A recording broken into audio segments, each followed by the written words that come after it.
Hello everyone, welcome back to commerce Adda with Divya. तो हमारी इस वीडियो में हम टाइम वैल्यू ऑफ मनी को ही कंटिन्यू करने वाले हैं। तो टाइम वैल्यू ऑफ मनी में हमने अभी सिर्फ इतना ही सीखा है कि कंपाउंडिंग क्या होती है, और वो भी बहुत ही उसका छोटा सा बेस सीखा है। कोई बहुत अभी ज्यादा नहीं हमने सीखा। तो टाइम वैल्यू ऑफ मनी क्या होती है ये हमने लास्ट वीडियो में देखा। टाइम वैल्यू ऑफ मनी कैसे की जाती है, दो तरीके हैं, कंपाउंडिंग और डिस्काउंटिंग। और कंपाउंडिंग में हमने ये चीज सीखी कि सिंगल कैश फ्लो होगा तो फ्यूचर वैल्यू कैसे निकालेंगे। तो time value of money basically हमारी क्या होती है, it's a compensation of inflation. तो जो आप इन्वेस्टमेंट करके रिटर्न कमा रहे होते हो, और वो जो रिटर्न आपको मिल रहा होता है जो इंटरेस्ट की फॉर्म में होता है, वो एक्चुअली में क्या होता है, टाइम वैल्यू ऑफ मनी। उस मनी की टाइम वैल्यू आपको दी जाती है। तो कंपनी को डिसाइड करना होता है कि किन चीजों में इन्वेस्ट करें कि उसका ये जो रिटर्न है मैक्सिमाइज हो सके। तो वो कौन सी चीजों में ऐसे इन्वेस्ट करें जहां पे उसका ये रिटर्न जो हो मैक्सिमाइज हो सके। तो हमने लास्ट वीडियो में सिर्फ इतना देखा था कि जब हमने बैंक में डिपॉजिट किया था, वो भी डिपॉजिट कौन सा, फिक्स डिपॉजिट किया, कितने का, 1000 रुपीज का। और ये जो 1000 रुपीज का बैंक में हमने डिपॉजिट किया, वो हमने 2 साल के लिए कर दिया। और रेट ऑफ इंटरेस्ट उसमें हमें कितना मिल रहा था, 10% मिल रहा था। तो हमने ये देखा कि एक ही बार हमने इन्वेस्टमेंट करी, 1000 की करी, 2 साल के लिए कर दी, और 2 साल के लिए हमारा ये जो पैसा है ब्लॉक हो गया, और फिर हमें 10% इंटरेस्ट के साथ वापस भी मिल गया। तो यहाँ क्या हो रहा है, एक ही बार सिंगल कैश फ्लो हो रहा है। सिंगल कैश फ्लो आपको देखने को मिल रहा है। आप एक ही बार इन्वेस्ट कर रहे हो, ऐसा नहीं हो रहा कि आप बार बार 1000 रुपीज इन्वेस्ट कर रहे हो। पहले आपने एक साल में किया, देन दूसरे साल आपने पैसे लगाए, ऐसा नहीं हो रहा। एक ही बार आपका कैश आउटफ्लो हो रहा है, आपके पास से एक ही बार पैसा जा रहा है। तो हमने सिर्फ यही सीखा था लास्ट वीडियो में कि ये जो सिंगल कैश फ्लो है, इसकी अगर हम कंपाउंडिंग करेंगे, फ्यूचर वैल्यू निकालेंगे, तो कैसी वैल्यू आती है, किस तरीके से निकाली जाती है, एक कंपाउंड वैल्यू फैक्टर टेबल होता है, उसे कैसे देखा जाता है, ये सब कुछ हम सीख चुके हैं। अब हम क्या करेंगे, कंटिन्यू, कि यहाँ पर अगर कंपाउंडिंग, ये जो अपने कंपाउंडिंग लास्ट वीडियो में देखी थी, वो कंपाउंडिंग सिर्फ एनुअली थी, साल में आप कर रहे हो, मतलब कि आपने पैसे डिपॉजिट करे, वो जो पैसे आपने डिपॉजिट करे आपको at the end of the year आपको मिल रहे हैं, विद इंटरेस्ट आपको at the end of the year आपको मिल जाती है। तो इसमें भी आपने जब फिक्स डिपॉजिट 1000 का किया था, 2 साल के लिए किया था, रेट ऑफ इंटरेस्ट 10% था, तो 1000 रुपए क्या हो रहा है, फर्स्ट ईयर में के एंड में आपको इस 1000 का 10% इंटरेस्ट मिल रहा है, 100 रुपए। फिर आपको सेकेंड ईयर में क्या हो रहा है, अब आपको 1100 के ऊपर इंटरेस्ट लग रहा था, हमने ये पढ़ चुके हैं। आप लास्ट वीडियो को अच्छे से देख सकते हैं, आपको अच्छे से पता चल जाएगा कि क्या हो रहा था। फिर 1100 के ऊपर वो 10% इंटरेस्ट लगा था।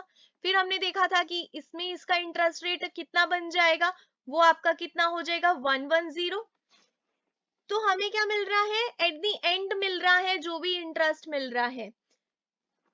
तो कंपाउंडिंग जो होती है, जरूरी नहीं है सिर्फ एनुअली हो, ईयरली हो, ऐसा जरूरी नहीं है। आपको साल के आखिर में ही इंटरेस्ट मिले ऐसा जरूरी नहीं है। आप कंपाउंडिंग जो है हाफ ईयरली भी कर सकते हो, हाफ ईयरली भी कर सकते हैं, क्वार्टरली भी कर सकते हो, या फिर आप क्या कर सकते हैं, मंथली कर सकते हैं। तो आपके पास ये सारे भी ऑप्शंस हैं कि आप कंपाउंडिंग इस तरह से भी कर सकते हैं। एग्जाम्पल के लिए अगर हम हाफ ईयरली का लें, तो अगर हम हाफ ईयरली का लेंगे, तो अगर एग्जाम्पल देते हैं कि हमारे पास डिपॉजिट हमने कितना किया, 1000 रुपीज का कर दिया, 1000 का डिपॉजिट करा और इंटरेस्ट रेट हमें मिल रहा है 12% मिल रहा है। हम इसमें कहते हैं कि हमने कंपाउंडिंग जो है करनी है हाफ ईयरली, हाफ ईयरली हमने कंपाउंडिंग करनी है। कैसे करने वाले हैं हम? हाफ ईयरली करने वाले हैं। तो इस केस में कैसे होगा,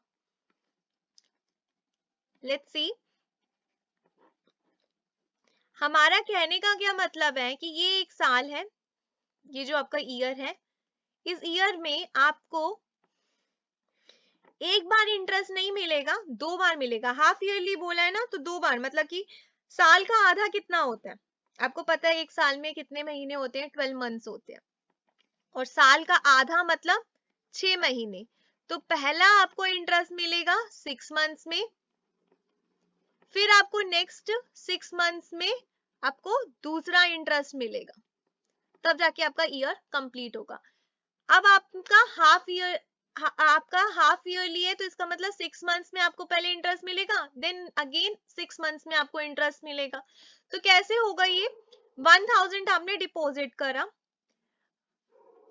अब आपने देखा कि ये जो 12% है, ये क्या है? इंटरेस्ट रेट जो आपका 12% है, ये क्या है? आपका एनुअली है, एनुअली आपका इंटरेस्ट रेट है।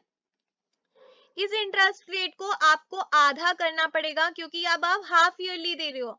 अब आपको इस इंटरेस्ट रेट को आधा करना पड़ेगा, तो 12% को डिवाइड बाय 2 कर दे तो कितना बन जाएगा? 6%। तो पहले 6 महीने में आपने 6% इंटरेस्ट दे दिया, फिर नेक्स्ट 6 मंथ्स में आपने नेक्स्ट 6% इंटरेस्ट दे दिया। तो ये किस तरह से चलेगा कि आपने 1000 रुपीज डिपॉजिट करे, 1000 रुपीज डिपॉजिट करे, तो आपका फर्स्ट मंथ निकल गया, फर्स्ट मंथ निकल गया, सेकेंड मंथ निकल गया, थर्ड मंथ निकल गया, फोर्थ मंथ निकल गया, फिफ्थ मंथ गया, देन 6 मंथ। जैसे ये जो छठा महीना आपका कंप्लीट होता है, इसके एट द एंड टाइम पर आपको क्या मिल जाएगा? इंटरेस्ट मिल जाएगा। कितना मिलेगा? 6% मिलेगा। तो 1000 का 6% आपका कितना हो जाएगा? 60 हो जाएगा। तो आपको 60 रुपीज का इंटरेस्ट मिल गया, 60 रुपीज का आपको क्या मिल गया? इंटरेस्ट। देन आपका टोटल अमाउंट अब कितना बन चुका है? तो टोटल अमाउंट आपका बन जाएगा 1060। टोटल अमाउंट आपका बन गया 1060। अब आप क्या देखते हैं, कंटिन्यू करेंगे। नेक्स्ट मंथ आपका आ रहा है 7th month, then 8th, 9th, 10th, 11th, 12th, आपके नेक्स्ट 6 मंथ्स आ गए। अब ये 12 मंथ के आखिर में आपको दोबारा से इंटरेस्ट मिलेगा। इस बार जो इंटरेस्ट मिलेगा वो फिर से आपको 6% मिलने वाला है, पर आपको 1000 पे नहीं मिलेगा, क्योंकि आप कंपाउंडिंग कर रहे हो। तो कंपाउंडिंग करते हैं तो हम इस वाले अमाउंट को लेते हैं, ना कि प्रिंसिपल अमाउंट को लेते हैं। जो अब आपका ये वाला अमाउंट बन चुका है, इस अमाउंट पे आपको इंटरेस्ट देना पड़ता है। तो अब इस अमाउंट पे इंटरेस्ट निकालोगे 6%, तो कितना बन जाएगा? तो 1060 का अगर हमने 6% निकाला तो हमारे पास आ जाता है 63.60। 63.60 आपका इंटरेस्ट आ जाता है, और आपका टोटल अमाउंट अब कितना हो जाएगा? प्लस कर दीजिए 1060 को और 63.60 को, तो आपका टोटल अमाउंट बन जाएगा 1123.60। ये आपके पास टोटल अमाउंट आ जाएगा। इसका क्या मतलब हुआ? अगर आपने डिपॉजिट किया 1000 12% के इंटरेस्ट पर, उसे आपने कंपाउंड किया हाफ ईयरली, तो आपको पहले 6 महीने में 60 रुपए इंटरेस्ट मिला। टोटल अमाउंट आपका बन जाता है 1060। देन आपको नेक्स्ट 6 मंथ्स में कितना मिल जाता है? 63.60। और उसका टोटल अमाउंट आप जब करते हो तो आपका बन जाता है 1123.60। तो इस तरह से आपको पता चल जाएगा कि आपका at the end of the year आपके पास कितने पैसे आएंगे। तो मैं इसको इरेज कर देती हूँ ताकि हम आगे का कंटिन्यू कर सके।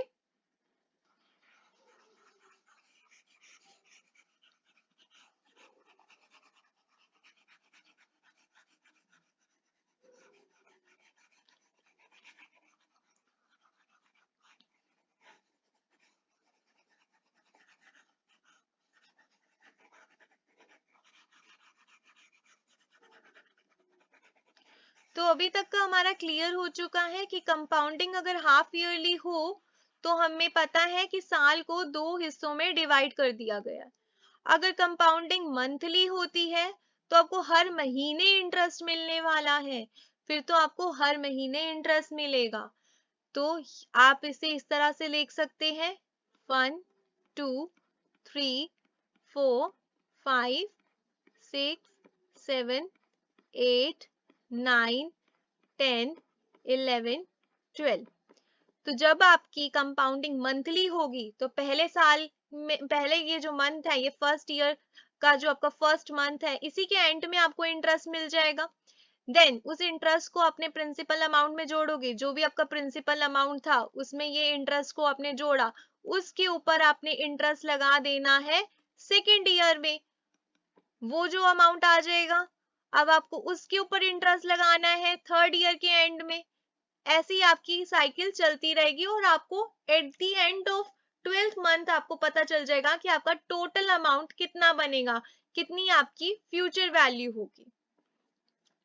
सिंपल है, वेरी इजी।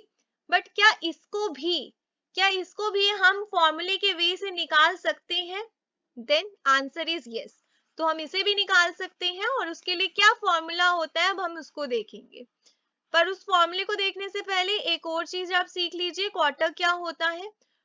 क्वार्टर आपका क्या होता है, 3-3 महीने का बनाया जाता है। अब जो भी आपके मंथ्स थे उनको 3-3 महीने में कर दिया। आपका ये 1 2 3 4 5 6 7 8 9 10 11 12 first 3 months, then next 3 months, 3 months, 3 month. तो कितनी बार हमने पेयरिंग करी है? 1 2 3 4, 4 बार हो रहा है, इसलिए इसे क्वार्टर कहा जाता है। तो जब आपको क्या हो रहा है कि मतलब पहले 3 महीने के एंड में आपको इंटरेस्ट मिल गया, देन नेक्स्ट 3 मंथ्स के एंड में आपको इंटरेस्ट मिलेगा, फिर नेक्स्ट 3 मंथ्स फिर इंटरेस्ट मिलेगा, ऐसे आपकी साइकिल चलती रहेगी। तो हम इसको फॉर्मूले के वे में कैसे लिख सकते हैं? Future value is equal to present value multiply by 1 plus R power n। अब इसमें थोड़े से चेंजेस हो जाएगा, ये तो हमारे को पता है कि फॉर्मूला होता है, इसमें थोड़ा सा चेंज हो जाएगा। कंपाउंडिंग में क्या होता है कि आपने अभी देखा था उस रेट ऑफ इंटरेस्ट जो अभी हमने निकाला था, जिसमें हमने देखा था कि हमारा 12% इंटरेस्ट था, वो एनुअली था। और जब हम उसको कंपाउंडिंग हाफ ईयरली करेंगे तो हमने क्या किया था, उस 12% को हमने डिवाइड कर दिया था 2 से। इस वैसे ही इस रेट ऑफ इंटरेस्ट को हमने उस कंपाउंडिंग वाली नंबर से डिवाइड कर देना है। जितनी बार कंपाउंडिंग होगी उतनी बार आपको उससे डिवाइड करना है। सपोज अगर आपका क्वार्टरली है तो मतलब कि 4 बार होगा, ये अभी हमने देखा 1 2 3 4, तो आपको 4 से डिवाइड कर देना है। अगर आपका मंथली होगा तो ये m जो होगा वो क्या बन जाएगा, 12, तो 12 बार आप कंपाउंडिंग कर रहे हैं। अगर आपका वो आता है कि वो आपका है हाफ ईयरली तो आप उसे 6 से डिवाइड कर देंगे। सेम वे में आप देखते हैं कि आपका नंबर ऑफ पीरियड भी बढ़ जाएगा, ये n जो था ये भी ज्यादा हो जाता है, तो n इंटू m आपको इसके साथ जोड़ देना है। तो आपको मतलब कि जो इंटरेस्ट मिलने की जो क्वांटिटी होती है वो नंबर जो होते हैं वो भी बढ़ जाते हैं। तो जो आपका इंटरेस्ट का नंबर जो है, फ्रीक्वेंसी जो है वो भी बढ़ जाती है। अगर आपको मंथली मिल रहा है तो 12 बार आपको इंटरेस्ट मिल रहा है। अगर आपको हाफ ईयरली मिल रहा है तो आपको 2 बार इंटरेस्ट मिल रहा है। तो क्या हो रहा है, ये नंबर ऑफ टाइम्स भी जो है वो भी बढ़ गए, तो n इंटू m उतनी बार बढ़ जाएगा। तो अगर हमारे पास आता है 12, तो हमारा नंबर ऑफ टाइम अगर n है, एक साल की बात कर रहे हैं, तो 12 बार हमें इंटरेस्ट मिल रहा है, तो n इंटू m करके करेंगे तो वो आपका 12 बार बन जाएगा। n आपका क्या हो गया, 1। तो हम इसे इस तरह से लिख सकते हैं, future value is equal to present value multiply by 1 plus R, m आपका सपोज मान लेते हैं 12 मंथली के बेसिस पर है, n आपका क्या हो गया 12, सॉरी अभी हम इसको n को एक साल का ही ले रहे हैं 1, m हो गया आपका 12। तो मतलब 12 बार आपको इंटरेस्ट जो है मिल रहा है। अब अगर हम इसमें कुछ एक क्वेश्चन करते हैं छोटा सा, जिसमें हम ये देखेंगे कि अगर इसको अभी जो आपने जो क्वेश्चन किया था, जो भी मैंने देखा था कि अगर 12% आपके पास इंटरेस्ट है एनुअल बेसिस पर, उसे अगर हम हाफ ईयरली बेसिस पे लेते हैं तो कैसे वैल्यू निकाली जाती है, उसी को ही कंटिन्यू करते हैं इसी की फिगर में। तो हमारे पास कितना था, 1000 था। प्रेजेंट वैल्यू हमारे पास कितनी थी, 1000 की थी। तो इसको हम इरेज कर देते, नहीं तो फिर 12 का कंफ्यूजन होगा।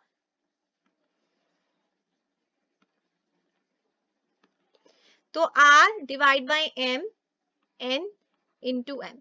तो आपका इस केस में था, जो अभी अभी एग्जांपल दिया था, वो 1000 आपका डिपॉजिट था, जो कि आपने 12% रेट ऑफ इंटरेस्ट पर डिपॉजिट किया था, डिवाइड बाय आपने क्या किया था, M आपने रखा था कितना, 12। सॉरी, आपने उस वाले केस में कितना रखा था, हाफ ईयरली ना, तो 2 टाइम्स हो गया, 2 बार आपको देनी थी, तो 2 से डिवाइड करेंगे। n आपका कितना हो गया, 1, और m आपका कितना हो गया, 2। तो इसे सॉल्व करते हैं तो हमारा आंसर क्या आएगा, 1000, 1 प्लस 6%, 2। इसे अगर आप सॉल्व करोगे तो आपका फिर से वही आंसर आएगा जो आपने उधर निकाला था। तो 1.06 का अगर निकालेंगे तो ये आपके पास वही निकल कर आएगा 1123.60। आप चेक कर लीजिएगा, 1123.60 आपके पास आंसर आ जाएगा। अगर आप देखिए कि चलो ठीक है, हम ये फॉर्मूला लगाते हैं R/M, N इंटू M, इस तरह से करेंगे भी तो भी हमारा कंपाउंडिंग वाला निकल जाता है, अगर कंपाउंडिंग एक बार से ज्यादा हुई होती है। पर आप सोचिए, क्या ऐसा अगर होता जिसमें ये जो कंपाउंडिंग का हमें ये दिखाई दे रहा है, इसमें जो इंटरेस्ट रेट है, ये जो इंटरेस्ट रेट है जो यहाँ पे हमें दिख रहा है, जो हमने R/M करके निकाल के ऐसे किया है, क्या हमें एक वैल्यू अलग से मिल सकती थी क्या? अभी आपको समझ में आ जाएगा। जैसे हमारे पास एक फॉर्मूला है जहां पर देखा जाता है 1 plus R E is equal to 1 plus R divide by M power M। तो इस फॉर्मूले में हम इन्हीं की फिगर्स डाल देते हैं। आर ई हमें निकालना है, ये जो आर ई है इसे कहते हैं इफेक्टिव रेट ऑफ इंटरेस्ट, इसे कहते हैं effective rate of interest. R E को क्या कहते हैं, effective rate of interest. 1 plus R E is equal to 1 plus R, R आपका कितना इस केस में हो गया 12%, हम यही वाली वैल्यूज को ले रहे हैं, 12%, एम हो गया आपका 2, m हो गया आपका 2। आर ई निकाल के देखते हैं क्या आता है, 1 प्लस 6% पावर 2 माइनस 1। बताइए कि इसका वैल्यू क्या आ जाएगी। ये आपके पास वैल्यू आ जाएगी, let me check, 1 plus R 1.06 multiply by 1.06, आपके पास ये बन गई वैल्यू 1.1236 माइनस 1, तो आपके पास आ जाता है 0.1236, जिसे हम अगर परसेंटेज की फॉर्म में निकालेंगे तो बन जाएगा क्या, 12.36%। मतलब ये इफेक्टिव रेट ऑफ इंटरेस्ट क्या आया, 12.36%। अब सपोज मान लेते हैं कि हमारे पास फ्यूचर वैल्यू हमें निकालनी है उसी बात को ही कर रहे हैं। प्रेजेंट वैल्यू आपके पास 1000 की ही है जिसको आपको डिपॉजिट करना है। उस 1000 को जो आप डिपॉजिट करने वाले हो वो आपका रेट ऑफ इंटरेस्ट जो एनुअल बेसिस पर है वो 12% है, और जो कंपाउंडिंग हो रही है वो हाफ ईयरली हो रही है। तो उस केस में ये वैल्यू किस तरह से निकाली जाएगी, तो हमने इस बार क्या करा, इसी इफेक्टिव रेट को ही डायरेक्ट डाल दिया। ये जो 1 जो आपका 12.36 आया है, इसी रेट को डायरेक्टली मैंने इसमें पुट कर दिया। तो इसको क्या लिखेंगे, 12.36%, इसी को मैंने डाल दिया। और क्योंकि ये 1 साल की ही बात हो रही है तो n तो 1 ही रहने वाला है, तो इसे सॉल्व करते हैं। प्रेजेंट वैल्यू आपकी 1000 हो गई, 1 प्लस 12.36%। अब आप इसे सॉल्व कीजिए तो आपके पास क्या वैल्यू निकल कर आती है। तो ये आपके पास आ जाएगा कितना, ये आ गया आपके पास 1.1236 इंटू 1000। तो ये आपके पास कितना आ रहा है, 1123.6। आप देख सकते हो कि ये दोनों वैल्यू सेम है। ये जो दोनों वैल्यूज हैं, ये दोनों वैल्यूज जो है ये सेम है। इसका मतलब है ये जो इफेक्टिव रेट ऑफ इंटरेस्ट है ये बस इसी का ही ऑल्टरनेटिव है। आप इस तरह से इसकी वैल्यू भी निकाल सकते हो, ये R/M की वैल्यू निकाल सकते हो। या तो आप इस फॉर्मूले को लगाओ तो आप अपनी वैल्यू निकाल सकते हो कि कंपाउंड करके कैसे निकालनी है, या फिर पहले पता कर लीजिए कि इफेक्टिव रेट ऑफ इंटरेस्ट क्या बन रहा है। इफेक्टिव रेट ऑफ इंटरेस्ट जो बन रहा है उसी को डायरेक्टली पुट कर दीजिए यहाँ पर, तो भी आपका आंसर आ जाएगा। आप लोग इसे ट्राई करिएगा। अगर कोई भी डाउट होगा तो मुझे कमेंट बॉक्स में बताइएगा, मैं आपको फिर से रिपीट करके बताऊंगी। तो एक छोटा सा रिवीजन कर लेते हैं, क्या सीखा हमने कि जो कंपाउंडिंग होती है वो जरूरी नहीं है कि ईयरली बेसिस पर भी होगी, ईयरली बेसिस के अलावा भी हो सकती है, जैसे कि हाफ ईयरली हो सकती है, मंथली हो सकती है, क्वार्टरली हो सकती है, इसके अलावा भी आपको मिल सकती है। जो आपका मैंने यहाँ पर एग्जाम्पल दिया है इसे आप रिवाइज कीजिएगा, जिसमें मैंने आपको दोनों तरीके से बताया कि अगर कंपाउंडिंग होती है तो उसे किस तरह से निकाला जाता है, उसे फाइंड आउट आप कैसे कर सकते हो। या तो आप इफेक्टिव रेट ऑफ इंटरेस्ट निकालो और उसको डायरेक्टली पुट कर दो जैसे कि हमने इस वाले केस में किया, या फिर आप क्या करो कि ये वाला फॉर्मूला यूज करके फ्यूचर वैल्यू पता करो। तो आज के लिए अभी आपके लिए इतना ही है, आप इसकी रिवीजन कीजिए और आपको समझ में आ जाएगा। नेक्स्ट वीडियो में हम एन्युटी को समझेंगे।